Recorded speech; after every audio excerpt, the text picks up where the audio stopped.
Hello, I'm Darlene Walton and welcome to Lesson 4 of your online harp lessons. I hope you're having fun and learning tons and tons. Today I've switched harps and I'm playing my 5-octave Aberdeen Meadows. It has 5 full octaves, 36 strings, and it's made by Reese Harps in Rising Sun.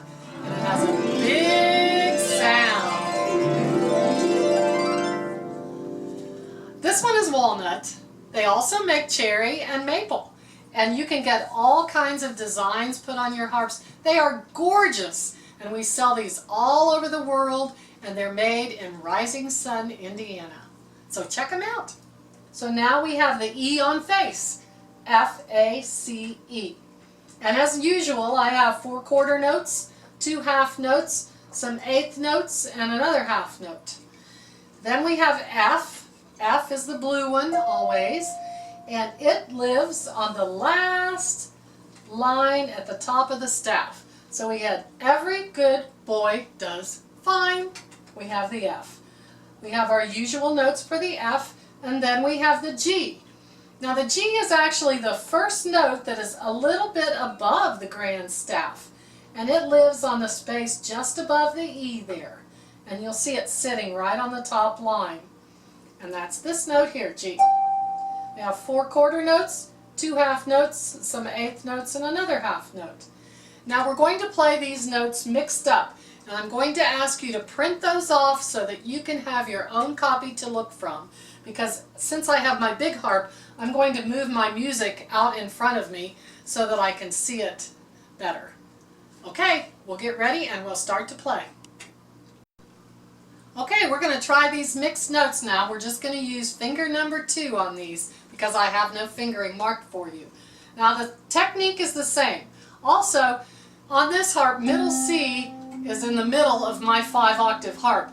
On your harp, it's the same middle C it always was. I'm just in a different place because my harp's bigger. So you should still be able to follow along without any problem. Okay, we're up here on this high C. It should sound like that. I mean the high E, excuse me. Okay, let's get ready and play these mixed notes, E, F, and G. I'm going to give us a 1, 2, ready, play. 1, 2, ready, play. E, F, G, E, F, 2, E, E. G, G, G, G, G, G. F, E, F, G, F, E. E, 2, F, 2, G, 2, 3, 4. G, F, E, F, G, G, G, F, E, G, E, 2, E, E. Very good. Now, on that last line, the timing is really difficult on that first measure of the last line. You see you have an 1/8 note and then a quarter note, then another 1/8 note, a quarter note, and 2 1/8 notes. So it goes 1 and 2 and 3 and 4 and. So let's try that last line, just the last line again, and I'll give us a 1, 2, ready, play. Okay? 1, 2, ready, play. 1 and 2 and 3 and 4 and 1 and 2 and 3 and 4 and 1 and 2 and 3 and 4 and. Very good. We're ready to talk about ledger line notes now. This is something that you will run into all the time in your music, and you really need to know what they are. As we talked about a few of these before, I mentioned that the lines could actually continue up the grand staff and go on and on and on and on up through there. But it would look really messy and it would be very, very difficult to read the notes. So they just put one little line there and it represents the continuation of the staff. Now, I'm going to teach you something in the next part of the lesson that will help this be easier. because they don't always use these lines that go up and up and up. they use up an octave signs instead. But we need to learn some of these, and I wanted to teach them to you in this lesson number 4. Okay, in your treble clef, here's middle C, right there, and that's the middle C you've been used to playing. Now if you go one note down from middle C, you have B right here, A, and G. Now you'll see C, B, A, G on the paper. Okay, the way you can figure out what note it is, you know middle C is on this first line here.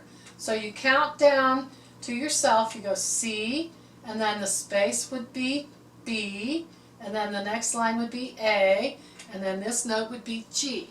And that's the way you figure out what note it is. So we have G, A, B, C. Or you can simply memorize that G is right below the second line. Okay? And that takes care of those. It gets a little more difficult when you get up this high. This is the G that we just learned, and then you have A, B, C, D, and each one is just going up a line, the next space, the next line, the next space, the next line, just like they did in the notes that you've learned all along. So you come to this G, and you have to count up G, A, B, C, D, E, F, G. There it is, right there. And that's the only note that lives there on that little space. And it's got all those ledger lines below it. So you might want to take a look at these and memorize at least the ones up to C.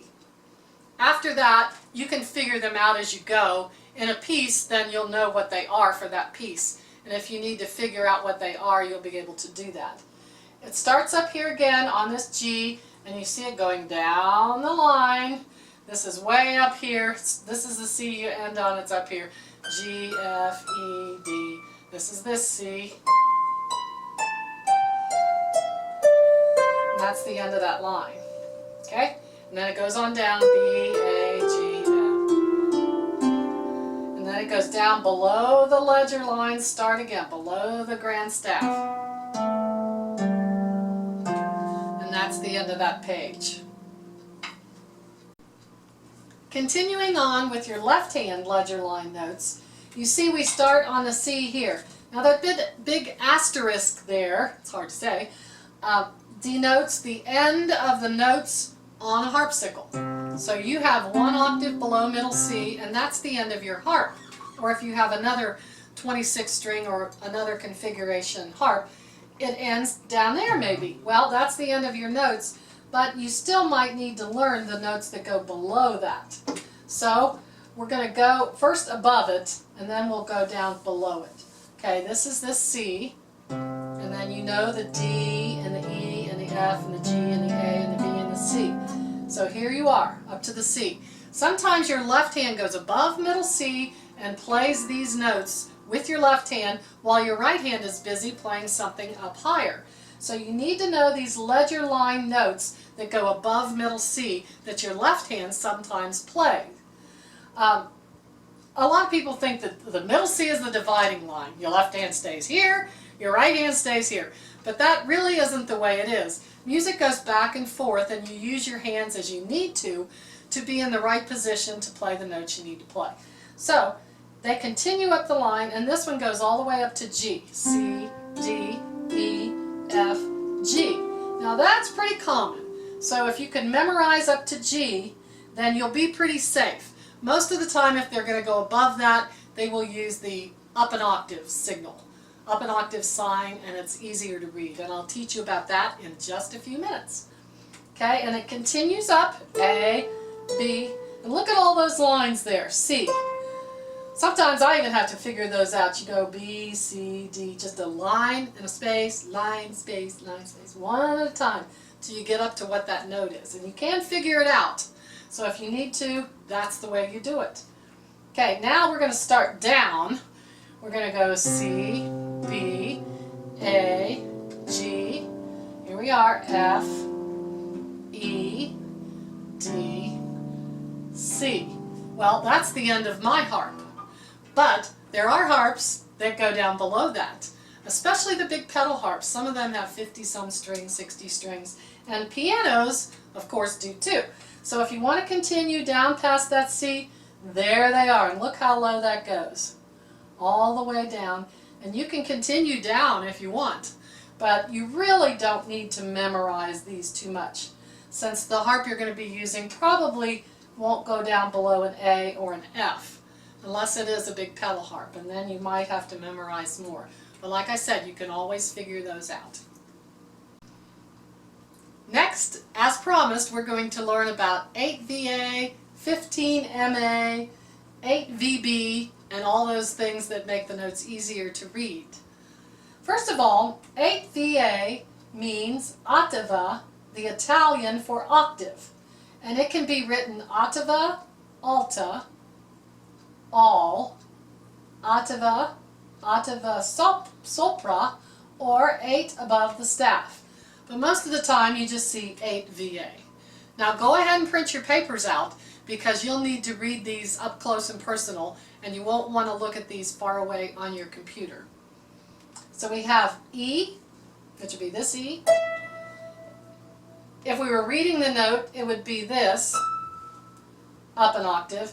But if they want you to play that up an octave, they just put the 8VA there, and then you don't have to read the ledger lines. Here it is with F, 8VA, so you don't have to read that note. Now, 15MA means, and excuse my pronunciation, quintessima, or fifth. It can be written alla quintessima or with 15 above the staff, which means 2 octaves above. Now, it would take a little bit of time to figure out that note unless you just love to memorize high and low notes. So if you were playing that D, which is here, it would be 2 octaves above. So it's not this D, it's this D, which I don't even have on my harp. So it's way up there. You don't see this one as often. And here it is with a C. This C, 2 octaves above. I do have that one. My very last note. Okay? So, that note is not easy to find, but if you see that, then, hey, 2 octaves up. I can do that. Makes it much easier. The dotted lines following the symbol indicate how long to play up or down an octave. So you will see the 8VA symbol and then the little dots until it gets to the end of the segment it wants you to play up an octave. Sometimes the entire song will be up an octave or down an octave. Sometimes the word loco is used to end the playing up or down an octave. So if you see that and then you see loco, that means stop the 8VA and go back to normal. 8VB means down an octave. So if you're going to play C and they want it down an octave, it's this C, and then this is 8VB. If they wanted A down an octave, that is this A. I don't even have that A on my harp, but it would be down here. So that keeps you from having to read those lower ledger lines. It's basically the same idea as the 8VA on the right hand, except they use VB, which means ottava bassa, or bassa, which indicates bass. Okay, and it can be written 8VA bassa, or ottava sotto, or 8 below the staff. And usually you see it written like this, 8VB, because most composers don't want to make it any more laborsome than it has to be for the player. So here you see some of the bigger ones. It would be nice not to have to read those notes. So they provide that for you. Sometimes you see the little dotted lines, as I said before, which indicate that's how long they want you to play that up an octave. So you start out and you're playing C, D, E, and then they want you to play those same 3 notes up an octave. So instead of writing it way up there, they just put 8VA on it, and that tells you you're going to play that up an octave. So you would play this, and then you'd play this. Same thing with this, you're playing those 4 notes, and then you're playing them up an octave. Okay?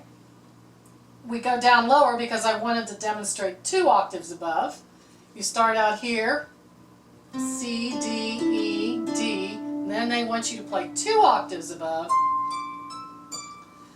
Then this little downward line indicates the end of that, just like it is there and there. And then back to normal, and then they want you to go 8 VA, which is 1 octave above. So you do have to pay attention to what the numbers are so you'll know how far up or down to play. Sometimes when the composer wants you to continue to play up an octave or down an octave, he will use the lines and put the word sim, which means similar. Now when you see the word sim, it means to continue doing what you're doing. And they can use that, the composer can tell you to sim on anything that he wants you to continue, like using a pedal on the piano or anything like that. But a lot of times it's used for the 8 VA. Now you can run these pages off, print them off out of your computer and practice these, practice going up and down an octave, practice reading those ledger lines even. This one I did not put up or down an octave. I didn't put sim either because I wanted you to have to read those to see how much easier it is not to have to read those. So you can print these out and practice them on your own. We're going to learn 3 new notes now because we're going to play some new songs in a minute and we need these 3 notes. So we've come a long way. We've come from middle C all the way up and we're all the way up here to this higher A. So we're going to learn A, B, and C. And you do have those notes on a harpsichord if you're playing a harpsichord. It goes up pretty high. So you notice they're all above the staff. But that's not a problem because we've just talked about ledger lines. So you have your A, your B. Now A kind of looks like a middle C, only it's up much higher because it has a line through it. And then B sits on top of that very same line, and then C has the line and then another note with a line through it. So memorize these 3 because they're very, very common and you will play many, many songs with these notes in them. A, B, and C. So if you will, practice your notes, print those off and the next page because we're going to play those mixed up A, B's, and C's together. We're ready to play the notes we've just learned. That's high A, B, and C. We're going to use just our second finger, so get your hand ready. And just a tip, if you're playing higher notes, put your elbow out, and that will make your wrist stay straight. If you put your elbow down in a casual fashion like you have been, then your elbow or your wrist will bend, and you don't want that. So if you stick your elbow out when you're playing the higher notes, it helps the sound, it helps you stay in the middle of your string, and it keeps your wrist from bending. Okay, let's play these notes very slowly. 1, 2, ready, play. A, B, C, B, A, B, C, B, C, 2, B, 4, A, 2, G, G, F, F, F, F, E, E, A, B, C, 4, C, B, A, B, C, B, A, G, A, 2, 3, 4. Good. Did you notice I put in some notes that you'd already learned in previous lessons? Just wanted to see if you were paying attention. We're going to learn Old MacDonald Had a Farm now. It's not a very difficult song, but it has both hands playing separately. The only note they play together is this very last note. So you're going to have to be careful because you go right hand, then to your left hand, right hand, and switching back and forth. So pay attention to which clef is playing at which time. Also, if you'll notice, I didn't put the brackets in there. I have the fingering, but I didn't put the brackets. You need to start to get used to playing your brackets without them actually being written on the page. So what you do, you kind of look ahead. Of course, 2, 2, 2, you don't need any brackets for that. But when you get to here, you'll see a 1, 2, 3. That should be bracketed. So kind of figure that out before you start to play, and then when you get ready to do it, you'll already have those in your mind. Let's try this one very slowly together. We're ready to play Old MacDonald together now. Get both hands up there and get them ready to play because they're going to be switching back and forth. Get your hands in the right position, nice straight wrist, relax your shoulders, and let's go. 1, 2, ready, play.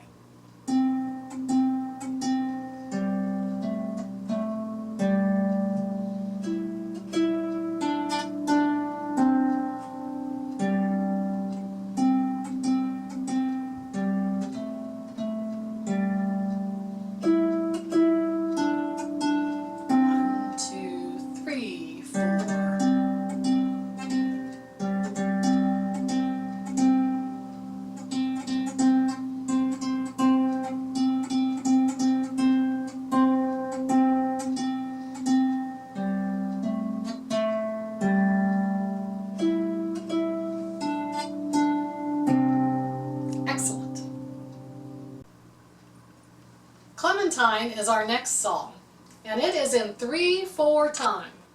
That means you're going to count 3 counts in each measure. Notice there's a pickup measure here that gets 3 and. So that means at the end of the song, you're only going to have 2 counts to make up for that. Again, your hands are going to be switching from right hand to left hand to right hand to left hand. And your brackets are back. So that should make it a little easier for you. There is something new over on this page. Oh, and also you have a tie, continues from that page, you see the rest of it over here. So that note is tied. You just play it there and forget it. Okay, over here you have your treble clef sign down here in your bass part. This is something you haven't had before, and it's very common. They can move the bass part up here, the treble part down here, and what that means is your left hand is going to be playing treble clef or right hand notes. So these are going to read just like these notes up here read. They usually do this when your left hand is going higher up than middle C. They can either put up an octave or they can just switch it to the treble clef. And they do this very frequently. So it indicates right there is where it happens. So both hands are playing treble clef notes, and you'll see it on the lines continuing. That means they want you to continue doing that throughout the rest of the song in this case. If they do switch back, they'll put this clef back in there so that you know that that's the place it's going to switch back. But in this case, it stays the treble clef through the whole song. So go ahead, print this music out, and we'll play this song very slowly together. Are you ready to play Clementine with me? I hope so. Let's get our hands up, get them into position, nice straight wrist, put your fingers away that you aren't using. I'm going to give us a very slow 1, 2, 3, ready, play. Okay, here we go. 1, 2, 3, ready, play.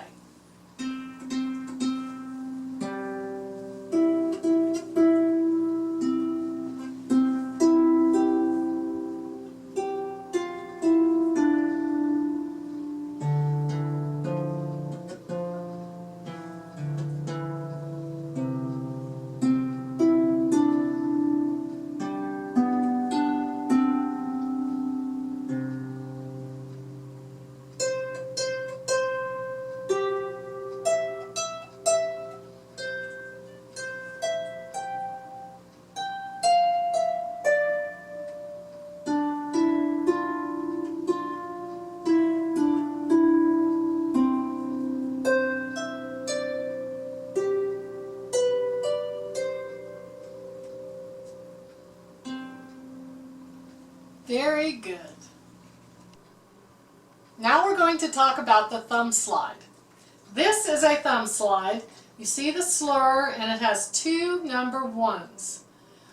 What that means is your thumb is going to slide down from this note to this note without raising it up and putting it back down.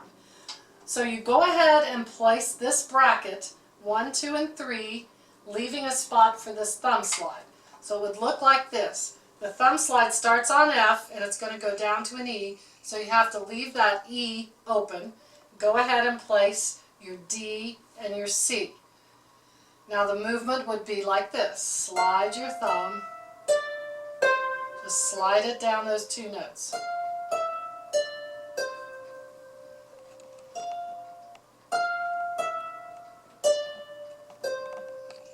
You don't really lift it up and pick it out like that. You just slide it down. That's the name, thumb slide. Okay, and it's right in your bracket. Now you notice I didn't mark the brackets on this one again. You should be able to be picking those out on your own by this time. Okay, your thumb slide can be on your right hand or your left hand. So be watchful for those in the music coming ahead. Okay, this is Yankee Doodle, and Yankee Doodle's not that difficult of a song, but it does have some placing in it, and I have your left hand doing a fifth, which is going to be C and G, and you're going to use finger number 3 and your thumb, just playing together. You can put those right back down into position when you're done playing them, just put them away. And they're playing on the first count of each measure. And it's the same notes through the whole song except for this one measure here. And I have those notes marked for you. That's G and D. So that's only a fourth. The rest of them are all fifths. So go ahead and print this page out and go over the placing a little bit and get yourself familiar with the song, and then we'll try it together. And be sure to practice the thumb slide several times. We're going to talk about the thumb slide next. This is the thumb slide, and it happens when your thumb needs to slide from one note down to the next without picking it up. So in your placing, you've got a 1, 2, 3, 4, but you have to remember to leave a spot for this note. So you're going to have your thumb and then skip a note, 2, 3, 4. That's how you do the thumb slide. Let me show you on the harp here. You're going to leave this note E open because your thumb slide starts on an F. Like that.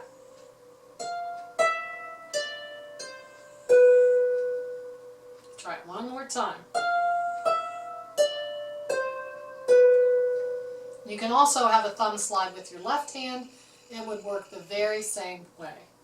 Okay, this song is, this song is Yankee Doodle, and you notice I don't have your brackets on there again, so print this page out and go over it. If you need to mark your brackets in there, you can do that. Just take a pencil and mark them in there like you'd seen me do it before. You have brackets there at the beginning, and some more brackets throughout the song. One big long one where this thumb slide is, another one at the end.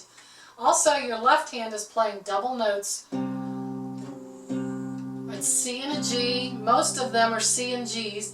Here you have an F and C, and then a G and a D, and then you go back to your C and your G. So print this out, practice it for a while, and then we'll play it together. Let's play Yankee Doodle together now. I'm going to give us a very slow 4 count and then a 1, 2, ready, play. Get your hands up and get them ready. Nice straight wrist. Remember, your left hand's going to be playing 2 notes together. And don't forget your thumb slide. Okay. 1, 2, 3, 4. 1, 2, ready, play.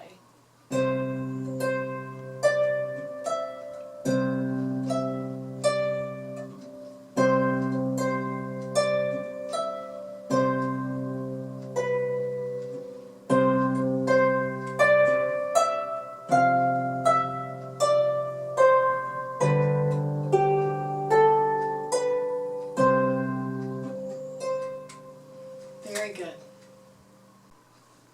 Now we're going to switch seasons and play a Christmas song, Joy to the World. I think you'll find this one not too difficult. The whole thing is within the same octave. It's from the C above middle C to the C. And your fingers go up and down in rows, and it's fairly simple. Okay, you start out with brackets, then your left hand is playing treble clef notes, and I have it marked as left hand, so it shouldn't be too confusing. Then your right hand plays, your left hand chimes in down here, then your right hand again, left hand just for a little while, then you go back, well, your left hand still plays there, then you go back to your right hand. It switches back and forth from left hand to right hand, as you can see, but it's all written in the treble clef. So all you have to do is read right hand notes for this song. Just remember which hand is supposed to play next, because that could get a little confusing. Everybody knows Joy to the World, so print this off, practice it for a little while, and then we'll play it together. Now we're ready to play Joy to the World together. It's all in one octave, and you can line your fingers up right from the beginning. Remember to have them at a slant so that you're playing in the middle of the string. I'm going to give you a 1, 2, 3, 4, 1, 2, ready, play. Okay, here we go. Nice and slow. 1, 2, 3, 4, 1, 2, ready, play.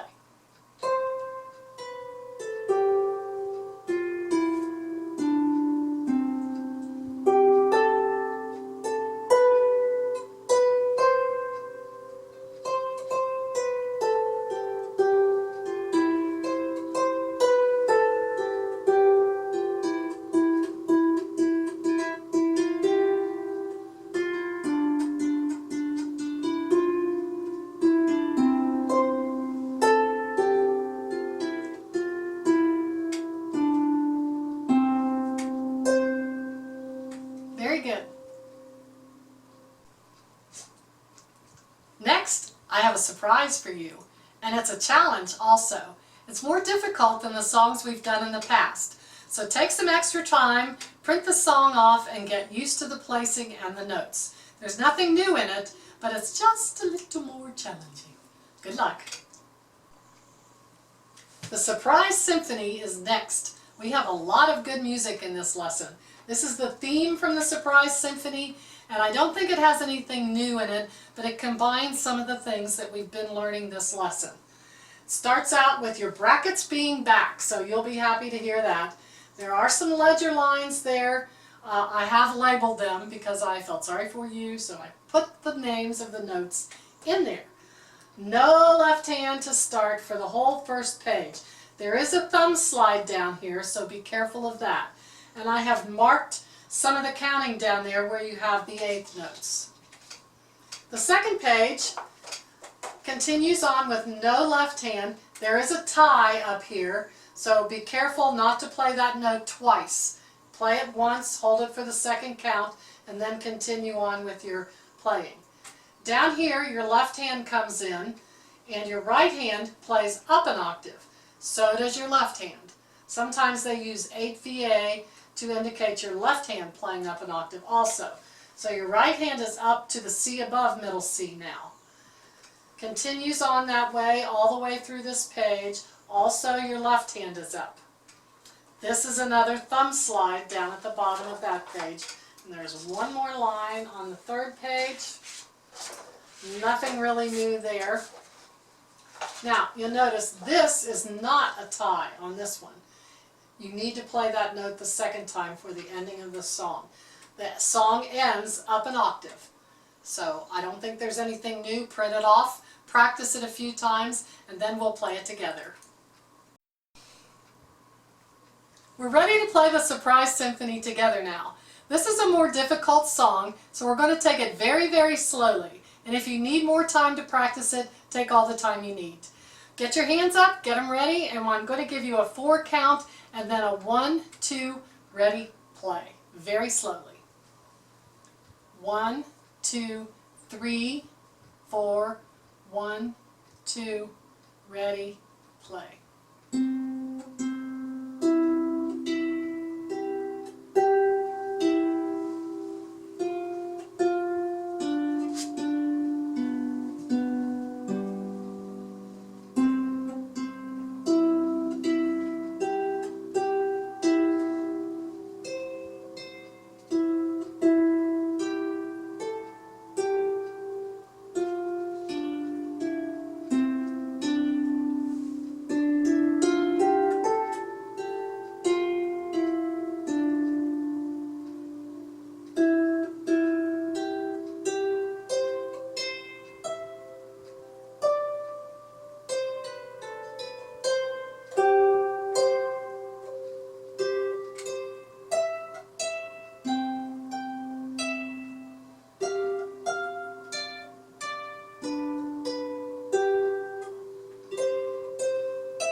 we've made it through lesson 4. Did you have fun? Did you learn a lot? I hope so. And I'm anxious to see you back for lesson 5. We'll have lots more to learn and lots more fun learning to play the harp. See you soon.